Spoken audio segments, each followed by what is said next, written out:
नमस्कार. कैरीच्या सीझनमध्ये आपण कैरीचे वेगवेगळे पदार्थ करतो. लोणची बनवतो, गुळ आंबा, साखर आंबा, मसाला कैरी. आज मी या कच्च्या कैरीपासून मस्त अशी मँगो कँडी बनवलेली आहे. ही कँडी वर्षभर आरामात टिकते आणि हवं तेव्हा आपण कैरी खाण्याचा आनंद घेऊ शकतो. चला तर मग ह्या मस्त अशा कँडीच्या रेसिपीला सुरुवात करूया. त्यासाठी इथं कच्च्या कैऱ्या छान अशा स्वच्छ पाण्यामध्ये धुवून घ्यायच्या. शक्यतो अशा घट्ट असलेल्या कैऱ्या वापरायच्या. पिवळसर पडलेल्या कैऱ्या आपल्याला कँडीसाठी वापरायच्या नाही आहेत. अशा घट्ट असलेल्या कैऱ्यापासूनच आपण छान अशी कँडी बनवू शकतो. आता कैऱ्या स्वच्छ धुतल्या की मग त्यावरचं साल काढून घ्यायचं आणि कैऱ्याचे असे मोठे मोठे आपल्याला तुकडे करून घ्यायचे आहेत. शक्यतो असे गाभेदार कैऱ्या असल्या की मग त्याची कँडी अगदी छान अशी होऊन जाते. असे उभे कट करून घ्यायचे आहे. तुम्ही तुमच्या आवडीनुसार याचे कापही करू शकता. मात्र काप करताना थोडेसे जाडसर करायचे, कारण आपल्याला हे वाळवायचं आहे. त्यामुळे वाळवल्यानंतर पुन्हा याचा आकार थोडासा लहान होऊ शकतो. त्यामुळे शक्यतो अशा जाडसर असे तुकडे ह्याचे करून घ्यायचे आहे.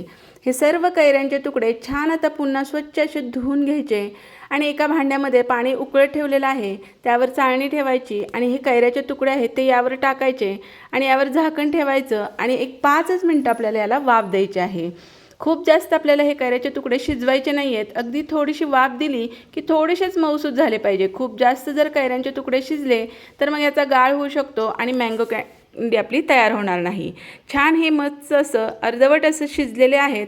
आता हे थोडेसे कोमटसर असतानाच एका बाउलमध्ये काढून घ्यायचे आणि यावरती आता आपल्याला 1 ते 1.5 वाटी साखर टाकून घ्यायची आहे. साखरेचं प्रमाण कैरी किती आंबट आहे यावरती कमी जास्त होऊ शकतं.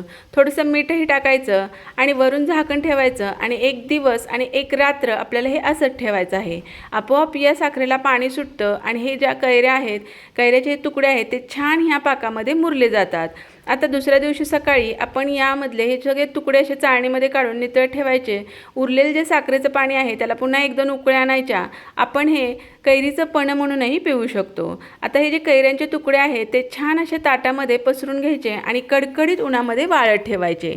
जर खूप जास्त कडकडीत ऊन असेल तर एका दिवसामध्ये ही आपली मँगो कँडी तयार होते. जर थोडंसं कमी ऊन असेल तर 1 ते 2 दिवस आपल्याला हे छान असं वाळून घ्यायचं आहे. मस्त आपली मँगो कँडी अगदी छान अशी वाळलेली आहे. अशी छान ताटातून सुट्टी करून घ्यायची. यावर थोडीशी पिठी साखर टाकायची आणि मस्त व्यवस्थित याला छान अशी चोळून घ्यायची आणि काचेच्या भरणीमध्ये ठेवून ही जी मँगो कँडी आहे ती आपण मस्त अशी वर्षभर खाऊ शकतो.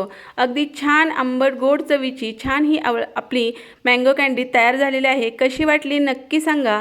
व्हिडिओ आवडला तर लाईक, शेअर, सबस्क्राईब करा. पुन्हा भेटूया अशा छान रेसिपीसोबत. तोपर्यंत मस्त खा, आनंदी राहा. हा व्हिडिओ पाहिल्याबद्दल तुमचे खूप खूप धन्यवाद.